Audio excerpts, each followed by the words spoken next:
الله من الشيطان الرجيم بسم الله الرحمن الرحيم وأنفقوا في سبيل الله ولا تلقوا بأيديكم إلى التهلكة وأحسنوا إن الله يحب المحسنين۔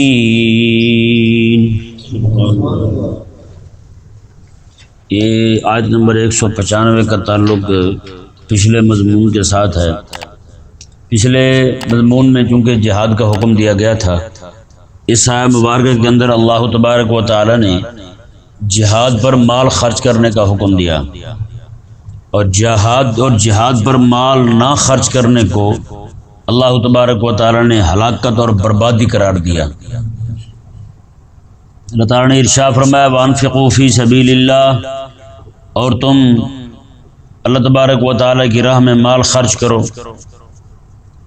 وَلَا تُلْقُوا بِأَيْدِيكُمْ إِلَى التَّهْلُكَةِ، تم اپنی جانوں کو اپنے ہاتھوں کے ساتھ ہلاکت میں نہ ڈالو، اپنے آپ کو ہلاکت میں نہ ڈالو۔ وَأَحْسِنُوا، اور تم نیکی کرتے رہو۔ إِنَّ اللَّهَ يُحِبُّ الْمُحْسِنِينَ، بے شک اللہ تبارک و تعالی نیکی کرنے والوں کو پسند فرماتا ہے۔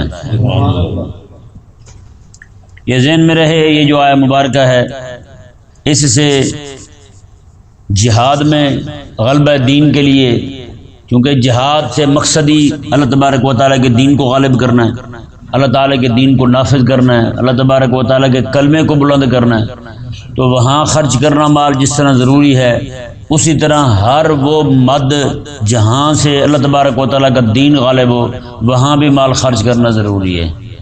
سمجھ آ گیا مسئلہ جی؟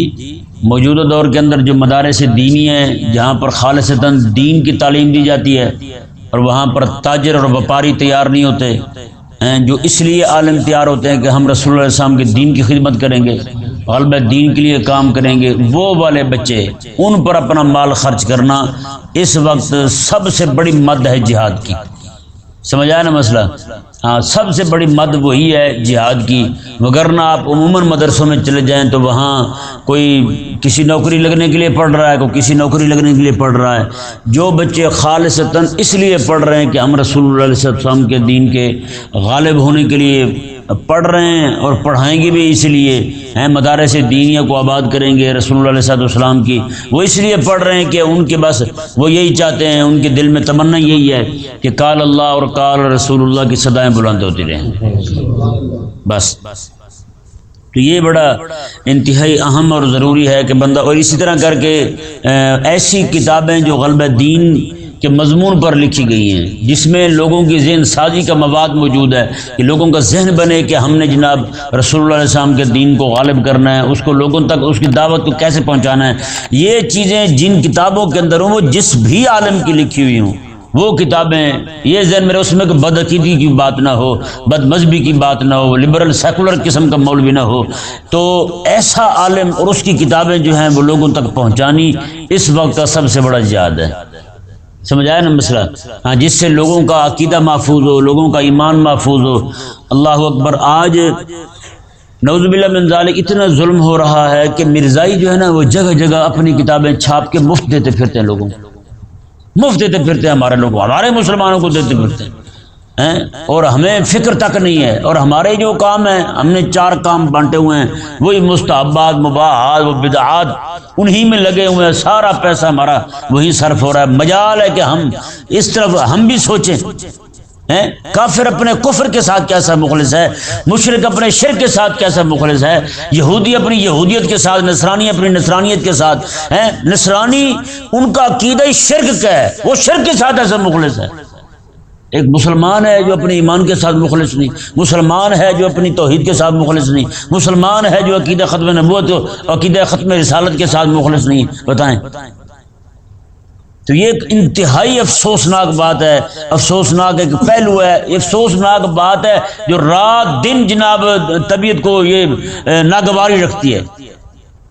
اتنی تکلیف دہ بات ہے، کاش کہ ہم لوگ یہ سمجھیں اسے، یہ درد ہمارا اپنا درد بن جائے، یا جس طرح کر کے ہم اپنے بچوں کو سوچتے ہیں نا، کاش کہ ہم اتنا ہی صرف دین کا سوچنے لگ جائیں، تو میں کہتا ہوں ہمارے دین جو ہے نا وہ کچھ ہی وقت لگے گا، دین غالب آ جائے گا۔ جیسے کل آپ پڑھ چکے ہیں، اللہ تعالیٰ نے ارشاد فرمایا کہ تم پر جہاد فرض ہے جب تک دین رب کا غالب نہ آ جائے، جب تک دین رب تبارک و تعالیٰ کا نافذ نہ ہو جائے، کافر اپنا سر نہ جھکا لے، کفر کا سر نگوں نہ ہو جائے، تب تک تم پر جہاد فرض ہے۔ تو ہم کیا کر رہے ہیں بتائیں؟ تو یہ انفاق فی سبیل اللہ، یہ ذہن میں رہے، قرآن کریم میں جہاں کہیں بھی انفاق فی سبیل اللہ کا لفظ ہے نا، وہاں پر جہاد میں مال خرچ کرنے کا حکم ہے۔ اور ایک آج ہم ہے کہ ہمارا 1 روپیہ تک جہاد میں نہیں لگا، بتائیں یہ کیسا حکم ہے رب تبارک و تعالیٰ کا جو ہمیں پورا کرنے کی سکت تک نہیں ہے۔ ہمیں دکھائی نہیں دیتا کہ جہاد کہاں ہو رہا ہے اور کہاں ہم خرچ کریں پیسے، بتائیں؟ کیونکہ جہاں کہیں مسلمان بیچارے لڑ رہے ہیں اپنی مدد آپ کے تحت، باقی ان کی مدد کے لیے نہیں کھڑے ہو رہے، تو وہاں مولویوں کو نزدیک جہاد ثابت نہیں ہے۔ مولوی کہتے ہیں یہ جہاد نہیں ہے، مسلمانوں کا پھر مار کھاتے رہنا یہ کیا ہے بھائی؟ یہ بھی تو بتاؤ۔ مسلمان اتنے تباہ و برباد ہو گئے، کہتے ہیں جہاد فرض نہیں ہے جی، وہ کب فرض ہوگا بھائی؟ یہ بھی تو بتاؤ۔ اقبال نے کہا تھا طویل مسائل کو بناتے ہیں بہانہ، ہڈ حرام میں مولوی، ذہن میں غلامی رس بس چکی ہے، ہم نے مشرک کی غلامی کرنی ہے، ہم نے جناب انگریز کی غلامی کرنی ہے، یہودیت اور نصرانیت کی غلامی کرنی ہے، اور مسائل کو جناب تعویلیں کر کر کے ان میں جناب بہانے بناتے پھرتے ہیں حرام خور، اور یہ کہتے پھرتے ہیں نہیں جی وہ مسلمان جو ہے نا وہ وَلَا تُلْقُوا بِأَيْدِيكُمْ إِلَى التَّهْلُكَةِ، مسلمان اپنی جان کو ہلاکت میں نہ ڈالے۔ میں نے کہا یہ آیت مبارکہ تو نازل ہو رہی ہے کسی اور ضمن میں، یہ تو کسی اور تناظر میں نازل ہو رہی ہے، وَلَا تُلْقُوا بِأَيْدِيكُمْ إِلَى التَّهْلُكَةِ، اور مسلمانوں تم اپنی جان کو ہلاکت میں ڈالو۔ مطلب کیا ہے؟ پیچھے وَأَنفِقُوا فِي سَبِيلِ اللَّهِ، اور اللہ کے راہ میں جہاد میں مال خرچ کرو۔ مال خرچ نہیں کرو گے تو تمہارا اپنے آپ کو، مال خرچ نہ کرنا تمہارا یہ اپنے آپ کو ہلاکت میں ڈالنا ہے۔ میں نے کہا یہ وَلَا تُلْقُوا بِأَيْدِيكُمْ إِلَى التَّهْلُكَةِ جس آیت میں نازل ہو رہی ہے، اس کا سیاق اور سباق بھی دیکھ، اس کا مطلب کیا ہے؟ اسلام صرف جہاد میں مال خرچ کرنے کا حکم دیتا ہے، جہاد کرنے کا حکم نہیں دیتا۔ کہ نہیں سمجھ پڑا مسئلہ بھائی؟ وَلَا تُلْقُوا بِأَيْدِيكُمْ إِلَى التَّهْلُكَةِ سے پہلے وَأَنفِقُوا فِي سَبِيلِ اللَّهِ کھڑا ہے، اور یہ آیت مبارکہ کا تعلق پیچھے جہاد کے ساتھ ہے۔ آگے حج کے مسائل شروع ہو رہے ہیں آیت نمبر 196 سے، وَلَا تُلْقُوا بِأَيْدِيكُمْ إِلَى التَّهْلُكَةِ، میں تم اپنے آپ کو ہلاکت میں، اپنے آپ کو بربادی میں نہ ڈالو۔ تو بربادی کیا ہے؟ جہاد کو چھوڑنا ہے۔ بربادی کیا ہے؟ وہ جناب حق کا ساتھ دینا چھوڑنا ہے۔ بربادی کیا ہے؟ وہ حق نہ کہنا، یہ بربادی ہے۔ دین حق کو چھپانا، یہ بربادی ہے۔ مشرکوں کے کہنے پر مشرک آپ کے جہاد کو دہشت گردی کہیں تو آپ بھی کہہ دیں، یہ ہلاکت ہے، یہ بربادی ہے۔ اور اپنا مال جو ہے وہ باقی ساری بدعات میں، مستحبات میں خرچ کرنا اور حرام کاموں میں خرچ کرنا، یہ تو ہمیں سمجھ آ جائے، یہ ہمیں اس کا اجر بھی سمجھ آئے، سارا کچھ سمجھ آئے، لیکن جہاں رب کہے یہاں خرچ کر، وہاں دینے کے لیے ہمارے پاس 1 روپیہ بھی نہ ہو، کہ نہیں سمجھ آیا مسئلہ؟ ہمارے بہت سارے دوست تھے، وہ محفلیں کرتے تھے، ساری رات جناب نعت خان آ رہے ہیں، نعت خان بھی وپاری ہیں، ہے یہ نہیں؟ وہ تاجر ہیں، وہ جناب پیسے اکٹھے کیے اور جناب چلتے بنے، صبح کی نماز خود بھی نہیں پڑھتے، وہ کوئی بھی نماز نہیں پڑھتے۔ یہیں پہ ہمارے دوست ہیں، وہ محفل کرواتے تھے، مجھے بھی بلایا، انہوں نے بیان کرنے کے لیے گیا، میں نے وہاں دیکھا کہ وہ بندہ نعت خان جو ہے نا، اس نے کئی عرصے سے پاؤں بھی نہیں دھوئے تھے، وہ فیکٹری میں کام کرتا تھا، ایسے آ کے جناب وہ عشق رسالت مآب میں کہنے لگا میں تو ساری رات روتا رہتا ہوں۔ میں نے کہا بتائیں، وہ پاؤں نہیں دھوتا، وہ روتا رہتا ہے، پاؤں نہیں دھوتے تو صاحب ظاہر ہو گئے وہ نماز میں نہیں پڑھتا بھائی، کہ نہیں سمجھ آیا مسئلہ؟ تو اب یہ لوگ جو ہیں، ہم نے انہیں سمجھایا، ہم نے کہا خدا کے لیے آپ کن کاموں میں پڑے ہوئے ہیں؟ یہ صرف ریا اور نمود ہے اور کچھ بھی نہیں، لوگوں کو دکھانے کے لیے جناب ایسے جناب پیسے پھینک رہے ہوں گے جناب، جیسے وہ پتہ نہیں آج ہر چیز اٹھا کے پھینک کے جائیں گے، بھائی پورا مکان ہے اس کے اوپر گرا دو، اگر نہ وہ رہے نہ ہمیں تکلیف ہو ان ذلیلوں کو دیکھ دیکھ کے۔ یہ جب نوبت یہاں آ پہنچے نا، حقیقت والی بات ہے، میں اکثر کہتا ہوں حضرت مجد الفسانی کا قول، میں جب کرنے والے کام نہیں کرو گے تو رب تمہیں نہ کرنے والے کاموں میں پھنسا دے گا۔ کرنے والا کام کیا تھا؟ وہ یہ تھا وَأَنفِقُوا فِي سَبِيلِ اللَّهِ، اللہ کی راہ میں اپنا مال خرچ کرو۔ اللہ کی راہ سے مراد جہاد ہے، غلبہ دین کا کام ہے، یہ کام اعلاء کلمت اللہ کا کام ہے۔ یہاں پہ مال خرچ کرنا تھا، ہم نے وہاں سے چھوڑ دیا، ہم نے سارا پیسہ اٹھایا درباروں پہ، پیروں کو لگا دیا، درباروں پر لگا دیا اور پیروں کو لگا دیا پیسہ۔ اب پیر جو ہیں ان کو جگہ سمجھ نہیں آتی کہاں خرچ کریں پیسے، کروڑوں روپیہ ایک دن کا نکلتا دادا صاحب دربار شریف پہ، پیسہ کہاں جاتا ہے؟ کیوں پیسہ کیوں جا رہا ہے ہمارا وہاں؟ ہم تو کیونکہ عاشق رسول ٹھہرے ہیں، ہم منع کریں تو ہمیں کہیں گے یہ وہابی ہے، دربار پہ پیسے نہیں دینے دیتا۔ انہیں پتہ نہیں ہے وہ دربار پہ پیسے جو دیتے ہو وہ پیسہ پنجاب پولیس کی تنخواہ جاتی ہے، اور پنجاب پولیس کی جو تنخواہ جاتی ہے، یہ پنجاب پولیس وہی ہے جو حکومت سرکار کے کہنے پر آپ پہ گولیاں چلا دیتی ہے، 30 بندے آپ کے ختم نبوت کا نام لینے پہ مار دیتی ہے، آپ کی مساجد میں جناب جوتے پہن کے گھس جاتی ہے، آپ کے گھروں میں جوتے آپ کے گھروں میں بغیر پردہ کروائے گھس جاتی ہے، ماؤں بہنوں بیٹیوں کو چیڑتی ہے، خاص علماء کے گھر والوں کو۔ بتائیں، یہ تو ہم انہی کی مدد کر رہے ہیں بھائی، اور ہم سے بڑا عاشق رسول بھی کوئی نہیں۔ اندھے چک ڈال جاتے ہیں وہاں دربار پہ۔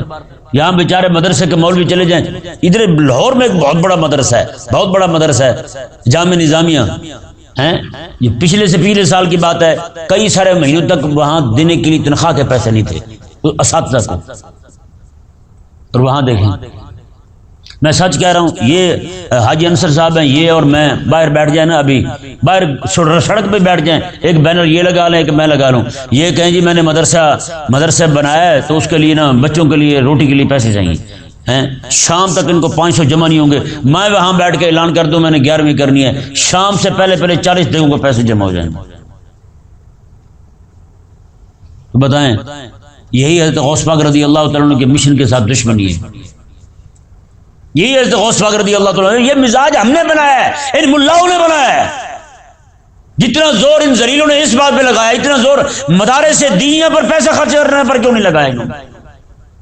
اور یہاں بیٹھ کے مولوی کوڑتے رہیں گے، دیکھو جی فلانے کے مدرسے، فلانے جو ہیں ان کے مدرسے میں اتنے بچے پڑھتے ہیں، فلانے کے مدرسے میں اتنے بچے پڑھتے ہیں۔ میں کہا ان کے پاس نا سوائے مدرسے کے دینے کے اور جگہ ہی نہیں ہے کوئی پیسے دینے کی، نہ وہ پیروں کو پیسہ دیں، نہ وہ کسی دربار پہ لگائیں، نہ قوالوں کو دیں، نہ میراثیوں کو دیں، نہ بانٹوں کو دیں، وہ کسی کو کوئی پیسہ نہیں دیتے، ان کا سارا پیسہ جو ہے صرف اور صرف مدارس دینیہ پر لگتا ہے۔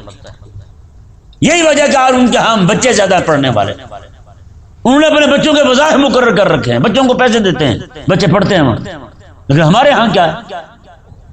ہمارے ہاں تو بیچارہ جو بنا ٹوٹا آ بھی جائے نا مدرسے میں پڑھنے کے لیے، وہ بیچارے کو کتابیں تک خرید کے دینے کے لیے پیسے نہیں ہوتے ہمارے پاس، کہ ہم چلو بچہ آیا ہے اسے اپنی جیب سے کتابیں خرید کے دے دیں۔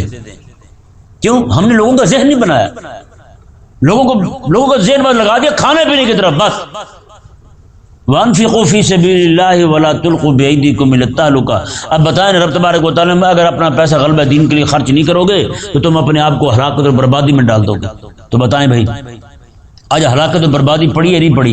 آج ہماری ہی اپنے مسلمان لبرل سیکولر ہو گئے، رب تبارک و تعالیٰ کا انکار کر رہے ہیں، ملحد ہو رہے ہیں، مرتد ہو رہے ہیں جی، اور نعوذ باللہ من ذالک ثم نعوذ باللہ من ذالک، یہ زیادہ تعداد لڑکیوں کی ہے، زیادہ تعداد لڑکیوں کی ہے، لڑکیاں مرتد ہو رہی، اسلام چھوڑ رہی۔ اور اسی طرح آپ دیکھیں کتنے سارے لوگ ہیں قادیانی ہو رہے ہیں، اور ہمارے سنی ایسے پاگل ہوتے ہیں، ان کے گھروں میں گھس جاتے ہیں، کئی ساری جگہوں پر جناب ان کی اپنی بہنوں بیٹیوں کے ساتھ رشتے کر کے قادیانی لے کے چلے گئے۔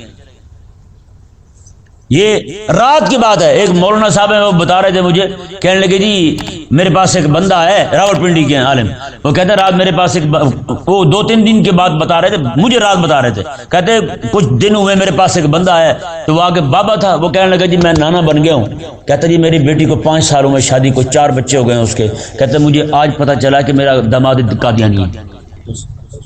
بتائیں، وہ کہتا ہے مجھے آج پتہ چلا کہ میرا داماد ہی قادیانی ہے۔ سنی اتنے بھی پاگل ہوتے ہیں، مولوی نے الو کے پٹھوں نے ان کو غلط طرف لگا رکھا ہے۔ بس جو یا رسول اللہ کہتا ہے ہمارا امام ہے، میں نے کہا یا رسول اللہ تو شیعہ بھی کہتا ہے امام ہے تیرا،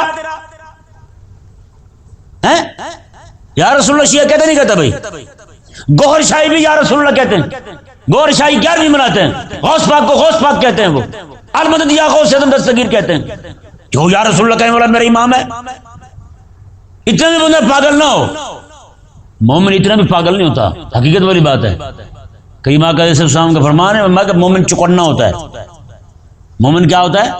چکنا ہوتا ہے۔ حضرت عمر رضی اللہ تعالیٰ کے بارے میں پوچھا تھا نا کسی نے، کافروں نے پوچھا حضرت عمر کے بارے میں حضور کے صحابی سے، تمہارا خلیفہ کیسا بندہ ہے؟ انہوں نے کہا لا یخدا ولا یخدا، انہوں نے کہا نہ وہ دھوکہ کرتا ہے نہ دھوکہ کھاتا ہے، ہمارا خلیفہ وہ ہے۔ یہ کون سے ہوئے بھائی؟ اسے پتہ ہی نہیں ہے جناب، بیٹی بیاہ دی اس نے قادیانی کے ساتھ، 4 بچے ہو گئے اس کے، 5 سالوں کا گھگو بن کے بیٹھا ہوا ہے۔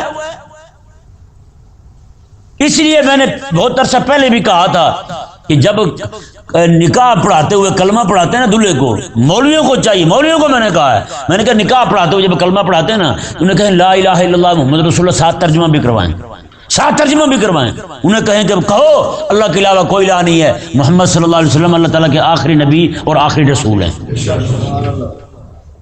آخری نبی اور آخری رسول ہیں۔ جب یہ کہلواؤ گے مسلمان ہوگا تو کہہ دے گا، قادیانی ہوگا اڑ جائے گا، اس نے نہیں کہنا۔ کم از کم یہ تو پتہ چلے یہ کس جماعت کا ہے، یہ تو پتہ چلے کس دین کو ماننے والا ہے۔ میرے آقا علیہ السلام کو آخری نبی مانتا ہی نہیں مانتا۔ یہ ضروری ہے کہ جب کلمہ پڑھوائیں 7 ترجمہ کروائیں۔ یہ آپ بھی اپنے جہاں بھی آپ کے مولویوں کے ساتھ تعلق ہے، نکاح پڑھانے والے ہیں، انہیں بتائیں، انہیں کہیں کہ کہیں بھی اپنے بچوں کو بھی کلمہ پڑھائیں، ساتھ یہی ترجمہ کروائیں جو میں آپ کو بتا رہا ہوں، لا الہ الا اللہ محمد رسول اللہ، محمد صلی اللہ علیہ وسلم اللہ تعالیٰ کے آخری نبی اور آخری رسول ہیں، یہ ترجمہ کروائیں بچوں، تاکہ بچوں کو کلمہ پڑھتے ساتھ عقیدے کا پتہ ہو کہ عقیدہ ختم نبوت اور عقیدہ ختم رسالت کیا ہے۔ یہ دین آخری دین، میرے آقا علیہ السلام آخری نبی، میرے آقا علیہ السلام آخری رسول رب تبارک و تعالیٰ کے بن کر آئے ہیں۔ اب نہ کوئی کتاب آسمان سے آنے والی ہے، نہ کوئی وحی آنے والی ہے، نہ رب تبارک و تعالیٰ کی طرف سے کوئی نبی جدید آنے والا ہے۔ یہ عقیدہ جب تک پختہ نہیں ہوگا ہمارے بچوں کے اندر، ہمارے بڑوں کے اندر، تو پھر حال یہی ہوگا کہ اپنی بچیاں بیٹیاں بیاہ دیں گے قادیانیوں کو، اور وہ جہاں کئی سالوں بعد جا کے پتہ چلے گا جب ان کے بچے پیدا ہو چکے ہوں گے، ہاں اب کیا کرے گا وہ بتائیں۔ میں کسی جگہ جس جگہ رہتا تھا وہاں ایک پروفیسر تھا، نماز پڑھنے آتا تھا، پروفیسر جاوید نام تھا اس کا، یہ انجمن حمایت اسلام میں۔ وہ ایک دن مجھے آ کے کہنے لگا جی وہ میرے پاس ساتھ جو بندہ رہتا ہے نا، کہتا ہے وہ قادیانی ہے۔ میں نے کہا تم نے پھر کیوں رکھا ہوا؟ کہتا ہے حسن خلق بہت ہے اس کا، حسن خلق بہت ہے۔ میں نے کہا تو پھر، میں نے کہا حسن خلق تو کتے میں بھی بہت ہوتا ہے کہ نہیں؟ کتا مالک کے ساتھ بدتمیزی کرتا ہے؟ نہیں کرتا ہے۔ تو میں نے کہا پھر، میں نے کہا کتے کو بھی بیڈ پہ سلاؤ؟ کہتے نہیں کتا تو کتا ہے۔ میں نے کہا یہ کتے سے بھی بڑا پلید ہے کہ نہیں سمجھ آیا؟ جب تک کتے سے خنزیر سے زیادہ پلید نہیں سمجھیں گے، ان کو نفرت نہیں دلائیں گے ہیں، تب تک تو لوگ جو ہیں وہ تو ان کی طرف بڑھتے رہیں گے۔ اور یہ یقینی بات ہے، میں مذاق نہیں کر رہا ہوں، میں یہ ویسے نہیں کہہ رہا ہوں، یہ حقیقت کہہ رہا ہوں میں آپ کو۔ اللہ تبارک و تعالیٰ نے خود قرآن پاک میں ارشاد فرمایا اولئک هم الاذلین، میں حبیب پہ جو تیرے دشمن ہیں، تیرے مخالف ہیں، یہ سب سے بڑے ذلیل ہیں۔ میں اولئک الانعام، یہ ڈنگر ہیں، سارے جانور ہیں، میں بل ہم اضل، میں یہ ان سے بھی زیادہ گمراہ اور پلید ہیں، یہ جانوروں سے بھی زیادہ گئے گزرے۔ تو بتائیں جانوروں میں خنزیر آتا نہیں آتا؟ سارے خنزیروں سے بد جنہیں عدل رب تبارک و تعالیٰ فرما دے، انہیں پھر میں اور آپ جو ہیں، ہماری نرم دلی، ہمارا حسن، ان کا حسن خلق دیکھ کر کے ہم انہیں کیسے پاک کہہ سکتے ہیں؟ بتائیں کیا خیال ہے؟ ابو جہل کو بد دماغ تھا، ابو جہل بد خلق تھا، اسلام کا دشمن تھا، آقا علیہ السلام کی مخالفت کرتا تھا، ویسے کافروں کے ساتھ تو حسن خلق سے پیش آتا تھا وہ۔ یہی تو وجہ تھی کہ کتنے بندے وہ ساتھ لے کے آیا تھا ذلیل، حسن خلق تو نہیں دیکھا اسلام نے اس کا۔ پھر باقی بھی لوگ تھے کہ اسلام نے کسی کے حسن خلق کی جو ہے نا، اسلام جس عیب کو دیکھتے ہیں وہ کفر عیب ہے، وہ شرک ہے، وہ لادینیت ہے، وہ الحاد ہے، وہ لبرلزم ہے، وہ سیکولرزم ہے۔ حسن خلق سر میں ماریں گے ہم، اس کے پاس ایمان ہی نہیں ہے بھائی۔ کریم آقا صلی اللہ علیہ وسلم نے ارشاد فرمایا میں قیامت والے دن جو ہے نا جہنم میں لوگ چلے جائیں گے، کچھ مسلمان بھی جائیں گے اپنے عمل کی کوتاہی کی وجہ سے، اور کافر بھی ہوں گے۔ اس وقت کافر جو ہے نا یہ تانا دیں گے مسلمانوں کو، یہ کہیں گے کہ ہاں بتاؤ پھر تمہارا کیا بنا، تم تو کہتے تھے کہ ہمارا رب ہے، تم تو کہتے تھے ہم ایک کو ماننے والے ہیں، وہ تمہارا ایک کہاں ہے؟ اس وقت مومن جو ہے نا جہنم سے یہ رب تعالیٰ کی بارگاہ میں ندا کریں گے، یا اللہ اب تو سوال ہی تیری توحید پہ آ گیا ہے، تیری توحید پہ سوال آ گیا، اب ہم کیا کریں، کیا جواب دیں ان کافروں کو؟ یہ تو ہمیں لیتے ہیں۔ میرے کریم آقا علیہ السلام نے اللہ تبارک و تعالیٰ جبریل علیہ السلام کو فرمائے گا میں جبریل جا ذرا پوری جہنم کا دوزخ کا چکر لگا، جس بندے کے دل میں ایک رائی کے برابر بھی ایمان ہونا، رائی کا دانہ کتنا ہوتا ہے؟ بالکل چھوٹا، فرمایا کہ رائی کے برابر بھی ایمان ہونا، رب تبارک و تعالیٰ فرمائے گا کہ اسے بھی جہنم سے نکال کے جنت لے آؤ۔ بتائیں ایمان تو لے کے جا رہا ہے جہنم سے نکال کے جنت جا رہا ہے اور جس چیز کی تم تعریفیں کرتے پھرتے ہو حسن خلق قادیانیوں کا. میرے کریم آقا علیہ السلام ارشاد میں قیامت کے قریب ایسے لوگ آئیں گے فرمایا آقا علیہ السلام نے ان کی جو زبانیں ہوں گی وہ شکر سے بھی میٹھی ہوں گی اور فرمایا آقا علیہ السلام نے ان کے دل جو ہوں گے کہ وہ بھیڑیے سے بھی زیادہ خونخوار ہوں گے. یہ حدیث ہے حضور کی. اور آقا علیہ السلام نے کہ وہ دین سے ایسے نکل جائیں گے جیسے تیر کمان سے نکل جاتا ہے. کمان سے نکلا ہوا تیر واپس تو نہیں آتا. کریم آقا علیہ السلام دین میں وہ بھی واپس نہیں آئیں گے لیکن حسن خلق کے مالک ہوں گے. جہاں آقا علیہ السلام ان کے دل کو ان کی زبان کو یعنی کہ شکر سے بھی میٹھا فرمائیں میٹھی زبان ہوگی اور ساتھ ہی حضور نے فرمایا کہ ان کے دل بھیڑیے سے بھی زیادہ خونخوار ہوں گے. ان کے دلوں میں تمہارے لیے یہ بھرا ہوا ہوگا نفرت ہوگی بغض ہوگا. ان کو تو ایک لمحہ نہیں چاہیے کہ یہ نہ قابو پائیں اور ہمیں مار کے رکھ دیں. یہ جو ہمارے لوگ مارے جاتے ہیں وہ انہی کی وجہ سے مارے جاتے ہیں انہی کے کہنے پہ انہی کے آرڈر پہ مارے جاتے ہیں. بڑے بڑے عہدوں پر یہی ذلیل لوگ بیٹھے ہوئے. ایک الگ بات ہے ظلم تو یہ ہے کہ ہمارے ساتھ ظلم بھی ہے اور ہم ظالم کو پہچان بھی نہیں رہے. ہم ظالم کو ظالم نہیں مان رہے. یہی ہمارے ساتھ دگنا ظلم ہو رہا ہے. رب تبارک و تعالی نے ارشاد فرمایا جی دیکھیں آگے حج کے کچھ احکامات بیان ہو رہے ہیں. یہ ذہن میں رہے یہاں پہ جتنا یہاں بیان ہوا ہے وہ وہی بیان کریں گے. یہاں چونکہ حج کے مسائل جو ہیں وہ تفصیل کے ساتھ بیان کرنے کا موقع نہیں ہے تو سب سے پہلی آیت مبارکہ ملاحظہ فرمائیں وَأَتِمُّ الْحَجَّ وَالْعُمْرَةَ لِلَّهِ میں کہ تم حج اور عمرہ کو اللہ کے لیے پورا کرو. یہ ذہن میں رہے حج کا وقت مقرر ہے مہینہ مقرر ہے دن مقرر ہے تاریخ مقرر ہے اور عمرہ جو ہے اس کی نہ دن مقرر ہے نہ تاریخ مقرر ہے نہ کچھ اور مقرر ہے. اس کے صرف ایام تشریق ہو گئے 9 ذو الحجہ عرفہ کا دن ہو گیا اور جتنے بھی ایام تشریق ہیں ان دنوں میں عمرہ کرنا مکروہ ہے. اس کے علاوہ باقی ہر دن عمرہ کرنا ہر وقت عمرہ کرنا جائز ہے. صحیح ہے جی. عمرہ میں صرف 3 ہی کام ہوتے ہیں جی. ایک طواف ہے صفا مروہ ہے اور تیسرا حجامت کروانا ہے بال کٹوانا حلق ہے یا قصر ہے جو بھی ہو سکے. یہ 3 کام ہیں عمرہ میں بس. اور باقی رہا حج. اور یہاں پہ ایک اہم مسئلہ وہ بھی دیکھیں کیونکہ آقا علیہ السلام عمرہ کے لیے جا رہے تھے تو حدیبیہ سے آقا علیہ السلام واپس آئے تو اسے کہتے ہیں احصار. دشمن روک دے جانے نہ دے دشمن روک دے یا پھر کوئی اور مسئلہ بن جائے جہاز میں جا رہے ہیں تو راستے میں کوئی مسئلہ بن جائے جی. بعض اوقات ہوتے ہیں جہاز پہلے بحری جہاز ہوتے تھے وہ بہک جاتے تھے وہ جلدی پہنچ نہیں پاتے تھے دیر ہو جاتی تھی. اس طرح کا کوئی بھی معاملہ پیش آ جائے تو اس وقت کیا کرنا ہے اسے کہتے ہیں عربی زبان کے اندر احصار. کیا کہتے ہیں اسے احصار. گھیر لیے جانا. وہ چاہے کسی بندے کی طرف سے گھیر لیا جائے یا پھر کسی اور سبب سے گھیر لیا جائے. کوئی آفت آ جائے کوئی طوفان آ جائے یا کوئی بیماری آ جائے. بیماری بھی تو بندے کو گھیر لیتی ہے اٹھنے نہیں دیتی. تو ان حالات کے اندر اس کے لیے کیا احکامات ہیں وہ سارے بیان ہوئے ہیں کیونکہ آقا علیہ السلام جا رہے تھے حدیبیہ سے واپس آئے تھے.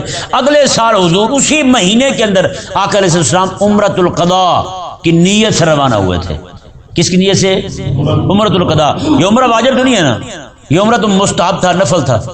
تو نفلی کام یہ ذہن میں رہے نفلی کام کوئی بھی شروع کر لیا ہے بندے نے تو وہ پورا کرنا واجب ہے. پورا کرنا کیا ہو جاتا ہے واجب ہو جاتا ہے. اب شریعت مبارکہ نے آپ پر نفل پڑھنے واجب نہیں کیے. آپ جیسے جناب ممنوع وقت ختم ہوتا ہے کوئی بندہ 2 نفل شروع کر دے شریعت نے واجب نہیں کیے. کوئی بندہ شروع کر دے اللہ اکبر کہہ دے تو اب اس پر وہ پوری کرنی فرض ہو جاتی ہے. پوری کرنی فرض ہو جاتی ہے. وہ علیحدہ بات ہے کہ امام شافعی رضی اللہ تعالیٰ عنہ ارشاد فرماتے ہیں آپ فرماتے ہیں کہ یہ کوئی چیز شروع کرنے سے جو واجب ہوتی ہے نا وہ نفلی حج اور نفلی عمرہ ہے بس. اس کے علاوہ کوئی بھی شے شروع کرنے سے واجب نہیں ہوتی نفلی ہو کیا ہو نفلی ہو.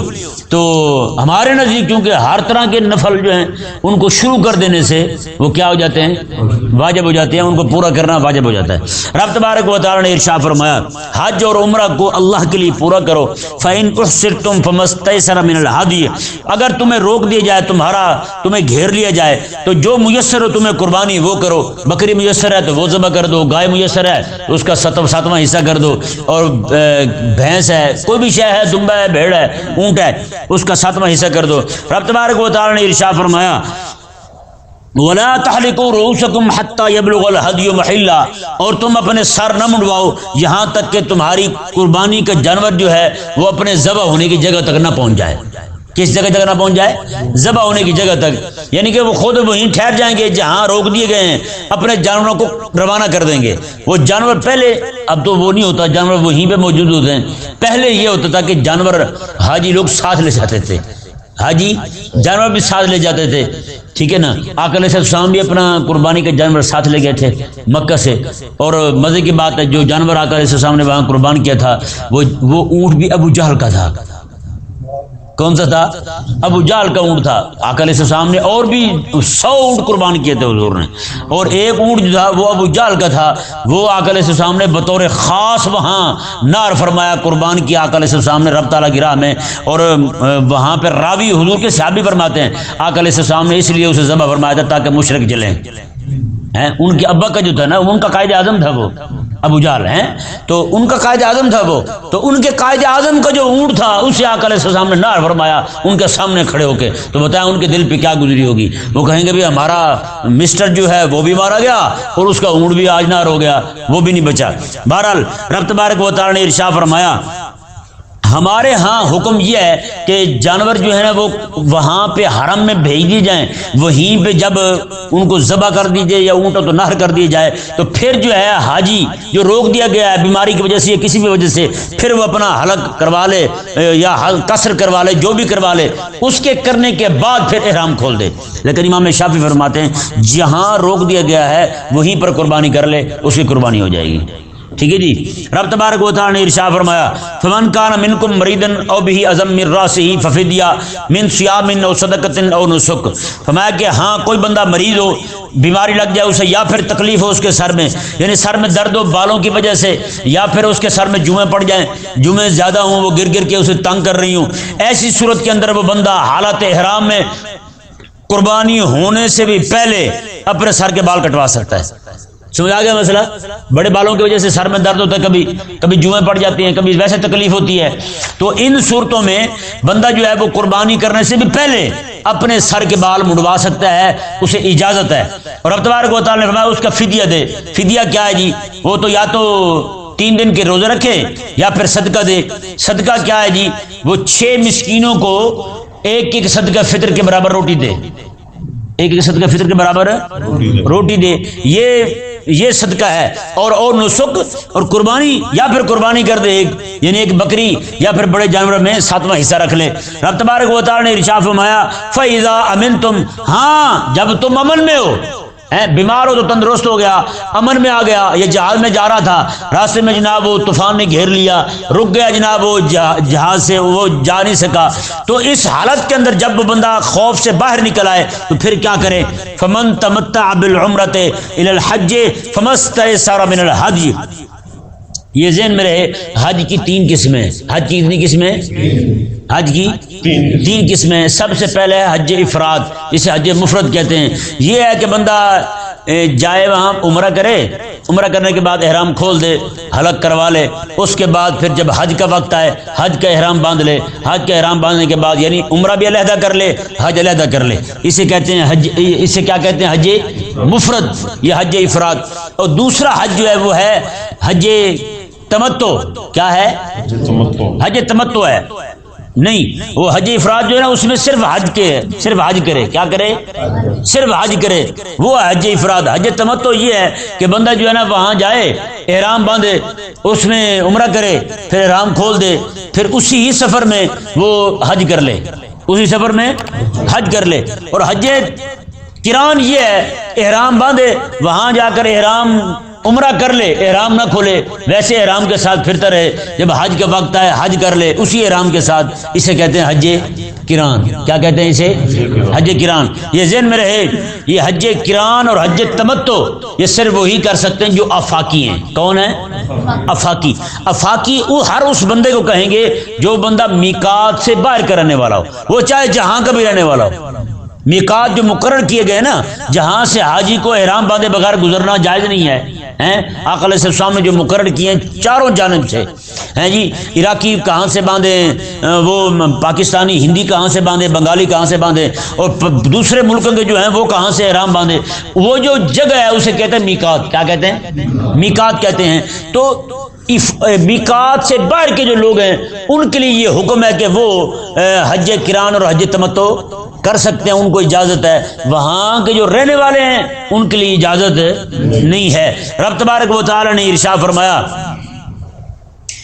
فرمایا کہ ذالک، ہاں، فمن لم یجد فصیام فمن تمتع بالعمرۃ الی الحج، جو بندہ نفع اٹھاتے ہوئے حج کے ساتھ عمرہ بھی کر لے، عمرہ کے ساتھ حج بھی کر لے، تو فمستیسر من الہدی، تو وہ بھی قربانی کرے جتنی اس سے ہو سکے. یہ ذہن میں رہے مسئلہ. قربانی جو ہے نا وہ حج تمتع اور حج قران میں ہے. حج تمتع اور حج قران میں ہے. حج تمتع اور حج قران کے علاوہ کوئی بندہ اگر حج مفرد کر رہا ہے تو اس پر قربانی واجب نہیں ہے. یہ حج تمتع اور حج قران میں قربانی واجب ہے. وہ بھی واجب اس لیے نہیں ہے جو سالانہ اس پہ واجب ہوتی ہے، وہ والی واجب نہیں ہے. اچھا وہ قربانی، اچھا عموماً لوگ پوچھ رہے ہوتے ہیں جی ہم کیا کریں، قربانی بنتی نہیں بنتی. وہ جو وہاں جاتے ہیں نا لوگ، وہ تھوڑے دنوں کے لیے جاتے ہیں. کتنے دنوں کے لیے جاتے ہیں؟ تھوڑے دنوں کے لیے جاتے ہیں. 15 دن نہیں بنتے ان کے. اگر 15 دن بن رہے ہیں وہاں اس کے تو وہ مقیم ہو جائے گا. پھر وہ اگر اس کے پاس پیسے بھی ہوں پھر اس پر یہ قربانی بھی واجب ہوگی جو سالانہ واجب ہوتی ہے. اگر اس پر 15 دن نہیں گزر رہے وہاں، چاہے صاحب نصاب ہی کیوں نہیں ہے، پھر بھی اس پر قربانی واجب نہیں ہے. پھر وہ قربانی صرف وہی کرے گا جو حج قران اور حج تمتع کی صورت میں اس پر واجب ہوگی. رب تبارک و تعالی نے ارشاد فرمایا کہ جس بندے کے پاس قربانی کے پیسے نہیں ہیں تو وہ کیا کرے. فرمایا کہ وہ 10 روزے رکھے. کتنے رکھے؟ 10 روزے رکھے. فمن لم یجد، جس بندے کے پاس قربانی کے پیسے نہیں، فصیام ثلاثۃ ایام فی الحج، وہ 3 دن کے روزے رکھے حج میں. یہ 9 ذوالحجہ تک پورے کرنے. 3 روزے کب تک پورے کرنے؟ 9 ذوالحجہ تک 3 روزے پورے کرنے ہیں. پورا کرنے کے بعد وہ سبعۃ، اور 7 روزے رکھے اذا رجعتم، جب تم واپس آ جاؤ. جب وہاں سے واپس گھر آ جاؤ تو وہاں گھر آ کے کتنے روزے رکھنے ہیں؟ 7. تلک عشرۃ کاملہ، یہ کل کتنے ہو گئے؟ 10 ہو گئے. یہی رب تعالی نے فرمایا یہ 10 کامل ہو گئے، یہ 10 روزے پورے ہو گئے. ذالک لمن لم یکن اہلہ حاضر المسجد الحرام، رب تعالی نے فرمایا کہ یہ حج قران اور تمتع کی اجازت یہ اس کے لیے ہے جو مسجد حرام کا رہنے والا نہ ہو، وہاں کا رہنے والا نہ ہو. فرمایا رب تبارک و تعالی نے واتقوا اللہ، رب سے ڈرتے رہو، واعلموا ان اللہ شدید العقاب، اور یہ یقین کر لو بے شک اللہ تبارک و تعالی سخت پکڑ والا ہے.